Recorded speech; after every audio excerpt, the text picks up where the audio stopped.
প্রতিদিন সকালে ঘুম থেকে উঠেই আমার কাজ হচ্ছে ড্রয়িং রুমের পর্দা খুলে দিয়ে নতুন আরেকটি দিনকে আমার ঘরে স্বাগতম জানানো।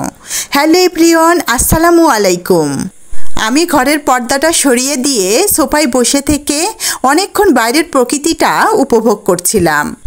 আজকের ওয়েদারটা এত বেশি সুন্দর ছিল, মনে হচ্ছিল এই বুঝি বৃষ্টি নেমে পড়বে।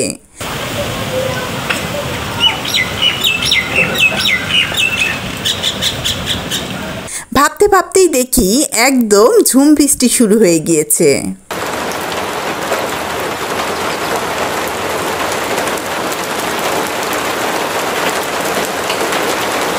বৃষ্টি দেখা শেষে আমি আমার কাজে লেগে পড়লাম। আজকে আমার ড্রয়িং রুমকে একদম ডিপ ক্লিন করব। আমি ফার্স্টেই ঘরের ঝুলগুলো ঝেড়ে নিয়েছি, তারপরে ফ্যানটা মুছে নিচ্ছিলাম। এরপরে সোফাটাকে খুব সুন্দর করে ঝাড়ু দিয়ে নিচ্ছিলাম, কুশনগুলো সরিয়ে সরিয়ে, যাতে করে কোনো ময়লা না লেগে থাকে।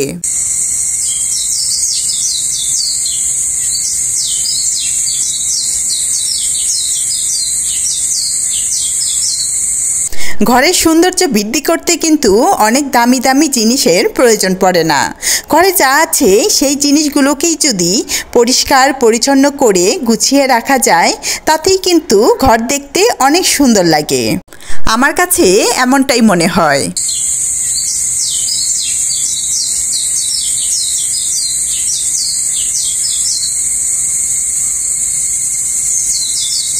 আজকে কুসুম গরম পানির সাথে লেবুর রস আর শ্যাম্পু মিশ্রিত পানিতে কাপড় ভিজিয়ে আমার সোফাটাকে মুছে নিব। এভাবে খুব সুন্দর পরিষ্কার হয়। আমি মাঝে মাঝেই এভাবে আমার সোফাটাকে পরিষ্কার করে থাকি।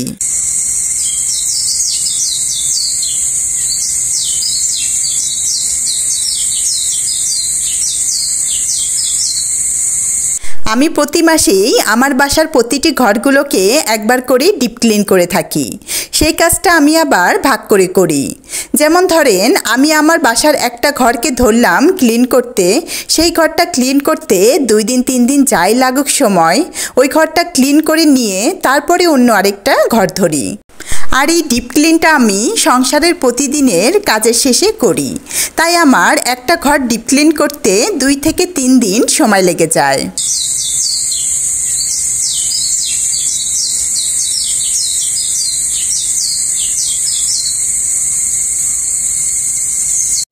এই যে জাজিমটা দেখতে পাচ্ছেন, এটা আমি অনেক শখ করে বানিয়েছিলাম।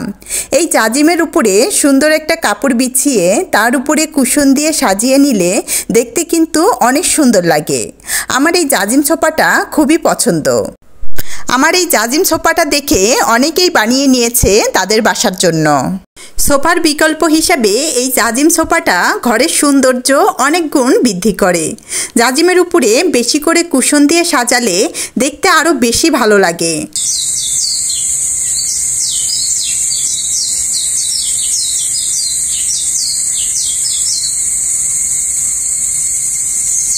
আমি কাজ করতে করতে আমার কাজের খালাটা চলে এসেছে। পরে খালাকে দিয়ে ড্রয়িং রুমের জানালাটা মুছিয়ে নিলাম।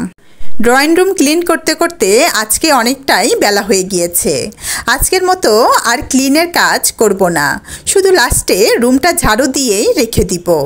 ড্রয়িং রুমের আরও কিছু কাজ বাকি আছে, ওগুলো আবার কালকে করব। পরের দিন আমি রান্নাবান্না শেষ করে নিয়ে ড্রয়িং রুমের বাকি কাজগুলো করা শুরু করে দিই।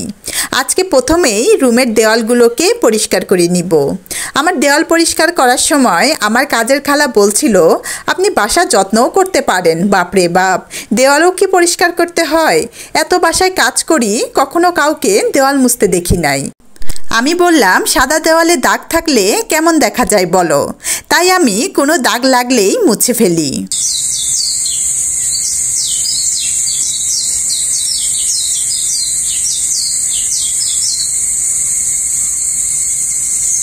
দেওয়াল পরিষ্কার করার সাথে সাথে সুইচ বোর্ডগুলো পরিষ্কার করে নিব। আমার কাজের খালা আমার দেওয়াল পরিষ্কার করা, তারপরে সুইচ বোর্ড পরিষ্কার করা, এগুলো দেখে আর বলে, আপনার কাছ থেকে নতুন নতুন জিনিস পরিষ্কার করা শিখছি। আসলে পরিষ্কার করতে গেলে পরিষ্কার করার জিনিসের কোনো অভাব নেই। জাজিমের উপরের কাপড়টা ধুয়ে শুকাতে দিয়েছিলাম, সেটাকেই আজকে বিছিয়ে কুশন দিয়ে সাজিয়ে নিলাম। এরপরে আর্টিফিশিয়াল ফুলগুলোকে ধুয়ে নিব। ফুলগুলোকে ধোয়ার পরে সুন্দর নতুনের মতো চকচক করে। ফুলকে আমি গুঁড়া সাবান মিশ্রিত পানিতে কিছুক্ষণ ভিজিয়ে রেখে তারপরে আলতো হাতে ধুয়ে নিব।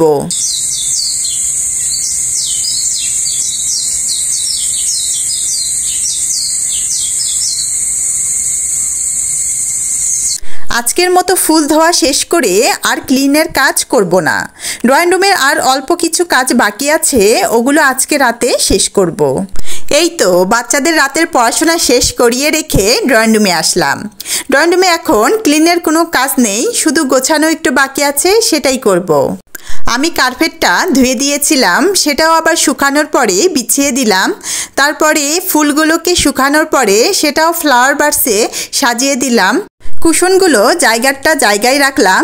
এই ছিল বাকি ড্রয়িং রুমের গোছানোর কাজ। অবশেষে 2 দিন কাজ করার পরে আমার ড্রয়িং রুমের ডিপ ক্লিনিং শেষ হলো। আমার ড্রয়িং রুম এখন একদম চকচকে ঝকঝকে, যা দেখেও শান্তি।